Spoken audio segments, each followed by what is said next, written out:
Sanibonani guys, igama unqabile ngiphathele amazwibela eKwababa angomhla ka-1 June. IKwababa isitori esishasha esibambeleke iGenesis esidlala kuMzansi Magic ngo7:30. Ngizoqala nje ngizama ukunibeka esithombeni guys ukuthi kwenzakalani vele kulesi story. Ngokwami ukubona ngathi kunobaba owumkhize ofike nje wazala amadodana amabili komama abahlukahlukene, kusho ukuthi wayenesithembu. Kodwa unkosikazi wokuqala-ke akamshadanga, kodwa wathola indodana endala kuyena. Lo wesibili wamshada, kodwa-ke wathola indodana nakuyena, okuyindodana-ke ezoba ncane kunale ndala. Ngenxa-ke yokuthi-ke akavaze amshade unkosikazi wokuqala, le ndodana encane kwayiyona eba namandla laphaya ekhaya kwaMkhize. Izalile-ke amadodana nayo, nale ndala yazala amadodana. Uthe ubaba wekhaya esedlulile-ke emhlabeni, kwase kwaba khona ukubanga phakathi kwala madodana womabili. Kwase kwathi le ndodana encane yadlula emhlabeni, yashiya indodana yayo uZwelakhe, kwawuyena ophatha lela khaya. Kodwa ubaba omdala-ke wakhe uyamphikisa ngokuthi aphathe ikhaya, ngoba uzibona sengathi uyena ofanele ukuphatha-ke kulela khaya njengoba eyindodana endala yalo baba lo ongumkhize. Ngiyacabanga ukuthi guys ngizamile ukuyibeka kahle. Namhlanje bekumele-ke kwenze umsebenzi lapha kaMkhize. UZwelakhe ongumntwanyana nje omncane owumfana osewadlulelwe uyise emhlabeni, bemdinga ubaba omdala ukuthi azoshunqisa impepho phela njengobaba omdala. Wamane wakhetha ukupaka imoto le entabeni, waluziba ucingo lwengane, yafona ingane, yafona ingane, impela yaze yashiya iminqwaba yemilayezo. Wayezithulela nje guys-ke lo baba lo. Uthe suka lapho-ke umntwana wayethathela-ke isinqumo sokuthi ayishise yena impepho ayokhuluma-ke nobaba wakhe emathuneni, asho ukuthi uyabonga ngamabhizinisi ahamba kahle adlondlobala. Wacelela nobhuti wakhe nodadewabo ukuthi-ke bavikeleke, wacelela noma wakhe-ke futhi ukuthi konke kuhambe kahle ekhaya. Uthe engakaqedi nje umsebenzi wabe ngena-ke ubaba omdala wakhe wamchapha ngenhlamba, esho ukuthi ushinqisa kanjani impepho ebemncane eyindodana laphaya. Kube kuyena lo baba lo oyinhloko yakuleli khaya, kufuze ngabe yonke into ewumsebenzi iqala ngoba sekufike yena. Uyasho kuZwelakhe ukuthi hayi bo, ngikufonelile mina baba omdala, ngakufonela kodwa wena ubungalibambi ucingo. Wathi phezu kunjalo akumelanga kuqale imisebenzi la ngingekho. Wase washo uZwelakhe ukuthi hayi bo, sonke siyazi ukuthi umsebenzi uqala ilanga lingakaphumi, manje bekumele ngikulinde isikhathi esingakanani. Kwacatshanwa-ke egcekeni, wazama ukucacisa-ke lo baba lo ukuthi yeyi, ngifuna nazi lekhaya ukuthi kumele ninginikeze ukhiye nanoma inini ngingene ikwababa lana. Nangithi ngithini kunina? Asho uZwelakhe ukuthi hayi bo, angikaze nginqabe mina ukuthi uze la, ngiyazi ukuthi la ikini nawe. Wathi ngisho amadodana ami umhlaba kumele mefuna ukuza lekhaya eze. Washo wathi kulungile abeze nabo, angikaze ngibanqabele mina.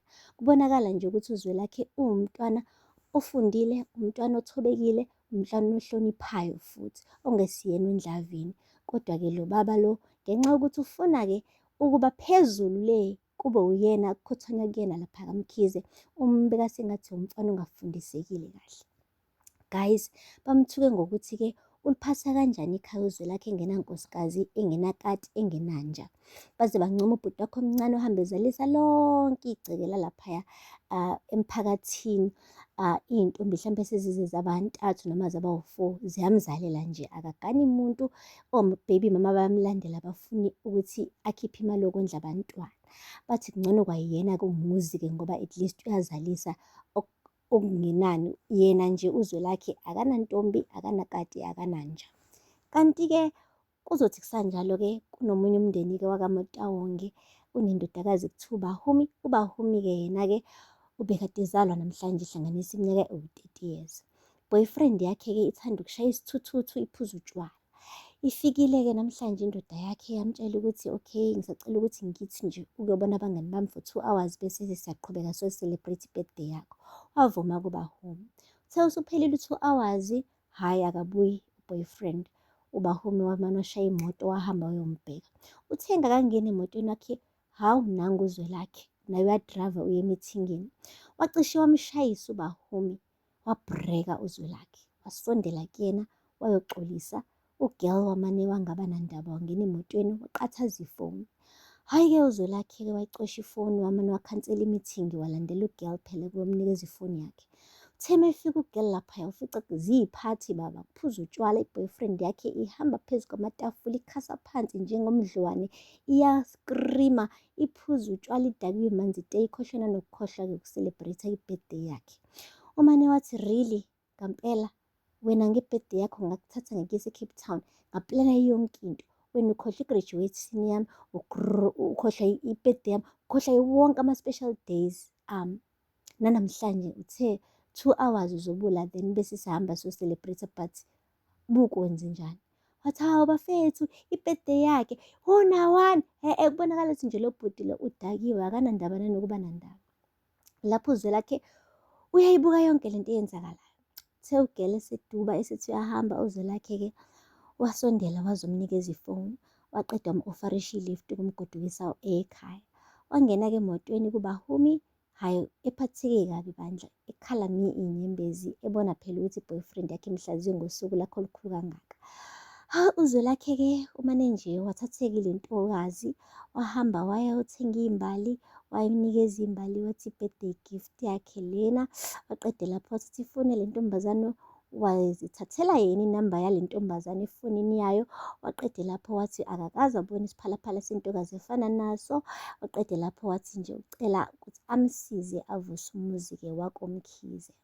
Intombazane-ke ngayibonisa imoyizela njengekati libona utshizi, kubonakala ukuthi ugirl uyabona manje ukuthi hhayi manje uthola indoda emadodeni, boyfriend wakhe oyithuthuthu uzomlahla, ebese-ke ethola insizwa yomZulu, Uzwelakhe Mkhize, ayomvusela umuzi walaphaya kogcwabe, beke ukumbiza ngokuthi akananja nakati. Hhayi-ke guys, aphela lapha amazwibela-ke ekwababa. Ningakhohlwa ukusubscribe and like and comment. Until next time, bye.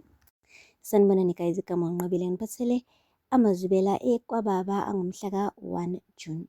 Ikwababa isitori esishasha esibambeleke iGenesis esidlala kuMzansi Magic ngo-7:30. Ngizoqala nje ngizama ukunibeka esithombeni.